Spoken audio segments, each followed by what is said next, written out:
in the previous class, recall that in the previous class we had learned how to compute the RREF of a matrix. All right. So in this lecture, we'll try to understand what are its implications. All right. We also looked at the algorithm to compute it, but my implementation was slightly different than the algorithm that we had. But anyway, let's try to understand its implications. So theorem one. So these are very important ideas. All right. So you need to be careful. Theorem. Let A and B be two row equivalent matrices. Fine, they are row equivalent matrices. Also assume that they are also in RREF. Also assume that they are in RREF. All right.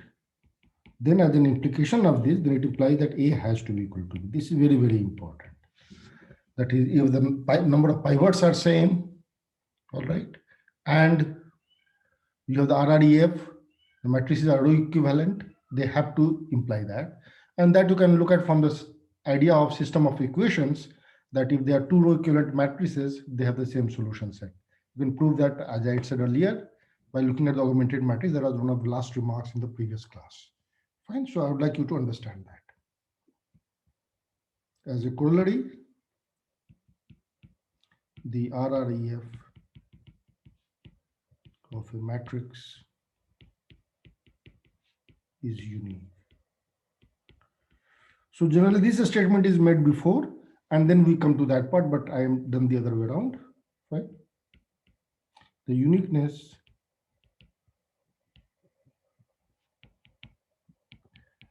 so this is also a very important implication. The RREF of matrix is unique. The uniqueness implies that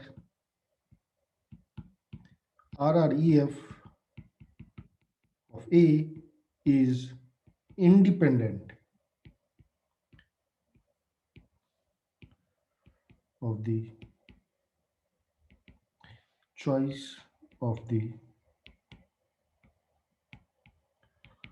elementary row operations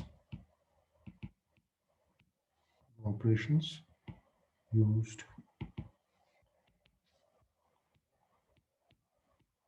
to get the final matrix, which is in RREF. All right. Fine. So my algorithm was slightly different, and I implemented it in different ways. There was a slight difference between the two, but still we'll get the same RREF. There is no going to be change on it. All right. These are very important. As an implication to this you have already read, but I'm going to write it once more for clarity. So A is an M cross N matrix. More complex numbers assume 1. If B is E times A for some elementary matrix E, then RREF of B is same as RREF of A. The main idea here being that the row equivalence, the equivalence, the relation of row equivalence is an equivalence relation, and hence all of them they are supposed to have the same RREF. All right, that's all we are saying. Look at the definitions. Nothing special. The important thing is that row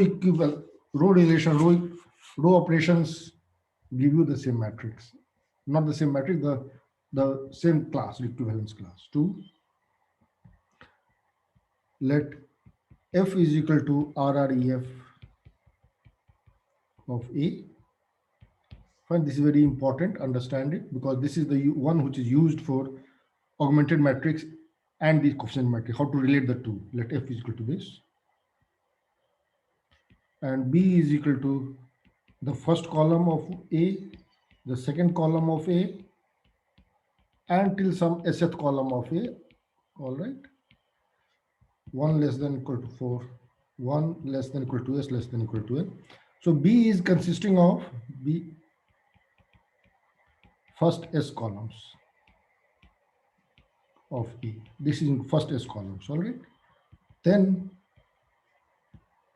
RREF of B is same as, look at the first S columns of F. All right. So when you apply the Gauss-Jordan method to the augmented matrix, you indirectly also get the RREF of the coefficient matrix. That's what it is. Fine. So this is what it says. So you have to keep track of this too. Very, very important. Now proposition. What we had seen was that if A and B are row equivalent, then I can get set of elementary matrices so that one can be written as E1, E2, Ek times another one. Fine. And that EIs were elementary matrices, so they're invertible. And hence I was writing B equal to P times A, where P was an invertible matrix. It turns out that every invertible matrix is a product of elementary matrices, and we are trying to prove it now. All right. So let A belonging to Mn of C, then A is invertible if and only if RREF of A is identity. It is n as matrix, so I have this in particular. If A is invertible, then A is product of elementary matrices. All right. Fine. So let's look at the proof of this. Proof. Suppose RREF of A is identity. So this implies there exist elementary matrices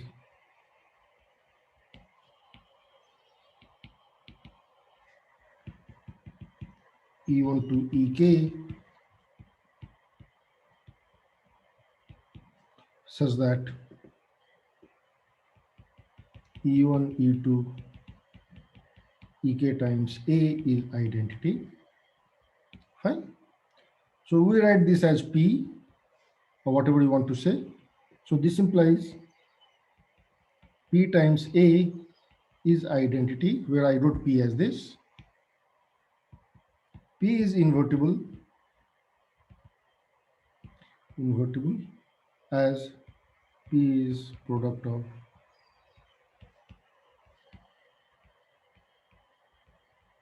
elementary matrices and elementary matrices are invertible, right? So this important idea that P is invertible and PA is identity implies that A times P is also identity. What is more important is that this is happening because P is invertible. I'm not saying that A is invertible. I'm saying that P is invertible, and therefore P of A is equal to I implies this. And therefore what I get is that AP is equal to PA is identity, and this implies that A is invertible. That's the definition of invertibility of a matrix A. Fine. So we have gone the roundabout way. All right. Now let's assume the other things. So suppose A is invertible. To show RREF of A is identity. All right, fine. So A is invertible implies there exists a matrix C so that AC is equal to CA is identity. This is coming from the invertibility. All right. So let's assume on the contrary that RREF of A is not identity. So assume on the contrary,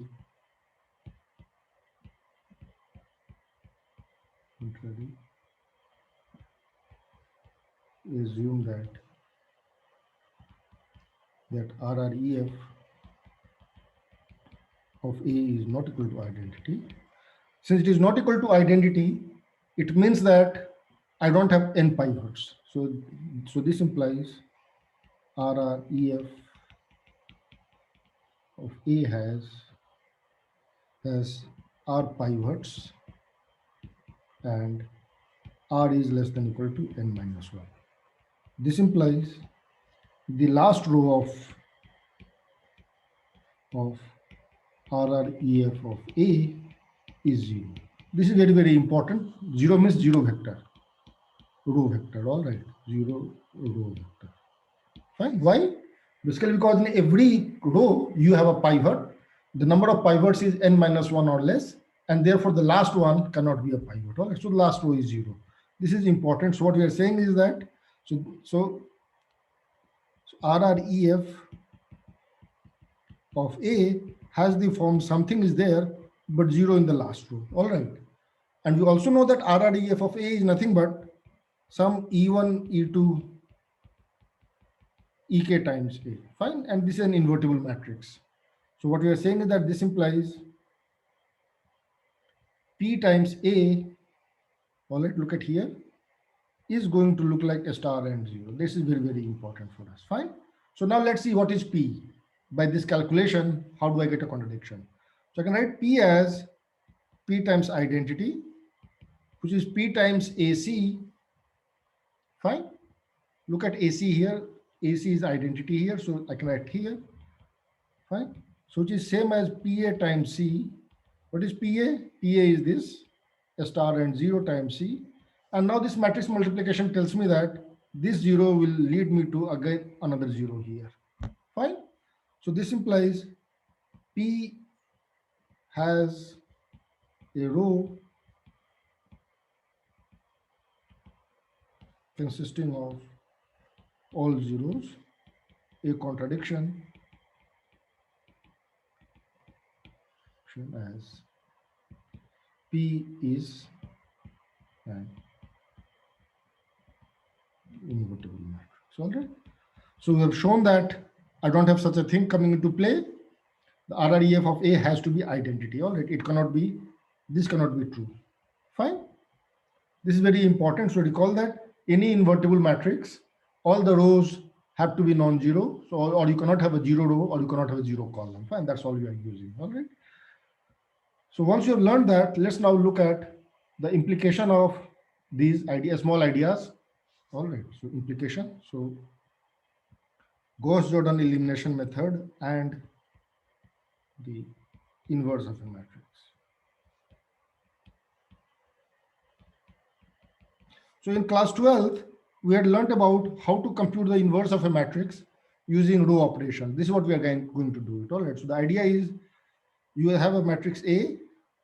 I want to apply something to it, some row operations to A, apply row operations.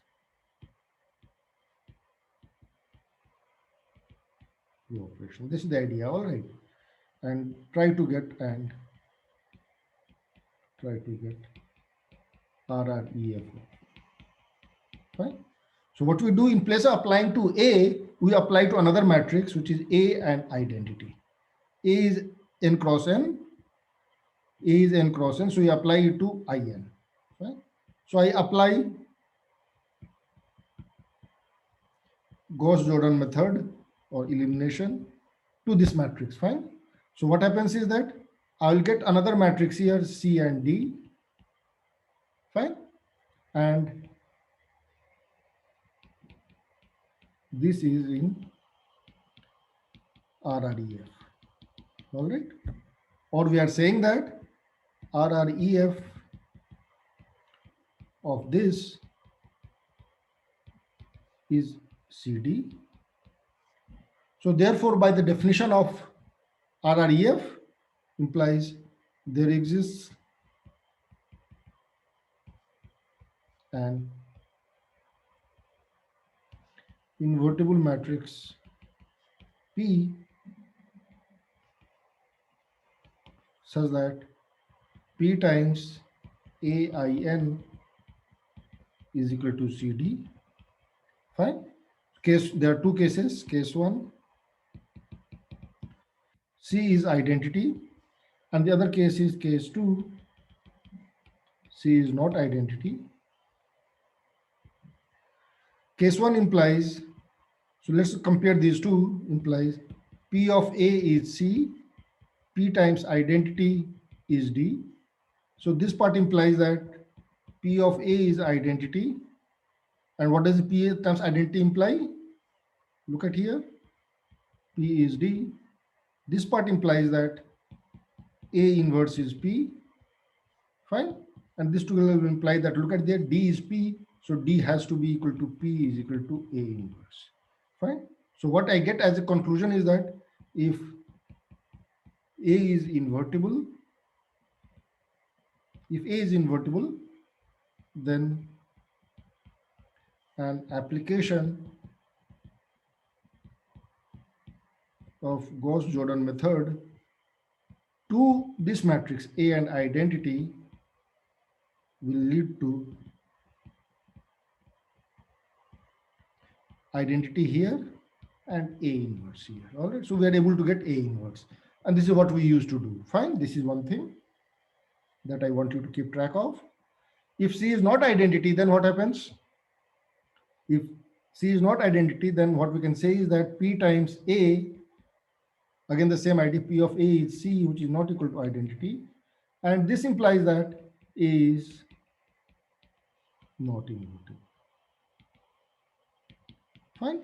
This is what we saw by looking at this proof here, that if RRD of A is not identity, then A cannot be invertible, because what that argument tells me. Fine. So this is important, that I'm able to compute the inverse using these ideas. Fine. So keep track of that, your part. So let's try to compute the inverse of a matrix as an example by this method example. So I'm taking some easy example. So I've taken A as 0, 0, 1, 0, 1, 1, 1, 1, 1. I've taken A as this. All right. I want to compute the inverse of this using the Gauss-Jordan elimination method. All right. Fine. So we started A and identity. This is the idea that we need to look at. So I applied this. So this is same as first time. Let me write it 0, 0, 1, 0, 1, 1, 1, 1, 1, 1, 0, 0, 0, 1, 0, 0, 0, 1. I have this. All right. Now I look at interchange first and third row. If I do this, what do I get here is 1, 1, 1, 0, 0, 1. The second one remains as it is, no problem, 0, 1, 0. And this is the last one that I have. Fine. At the next stage, I can use my third row to make the second row. So if I look at 1, 3, now I'm going to look at E1, 2 of minus 1. If I look at E1, 2 of minus 1, so I'm subtracting the first row minus the second row. All right, that's the thing. First row minus the second row will give me this. There is no change in the second row, no change in the third row. Fine, this is important. So basically I'm looking at the first row is 1, 1, 1, 0, 0, 1 minus 0, 1, 1, 0, 1, 0. So I'm subtracting these two. So this part I have already written it. 0, 0, 1 minus this will give me 0 minus 1, 1. The second row will remain as it is. The third row will remain as it is. This is what the matrix I'm going to write. Fine. So be careful. At this stage, now I want to make this into 0. So I'll have to implement second row minus the third row. So first row remains as it is, 1, 0, 0, 0 minus 1, 1. Second row minus the first row, so 0. 1 minus 0 is 1. 1 minus 1 is 0. 0 minus 1 is minus 1. 1 here, 0 here.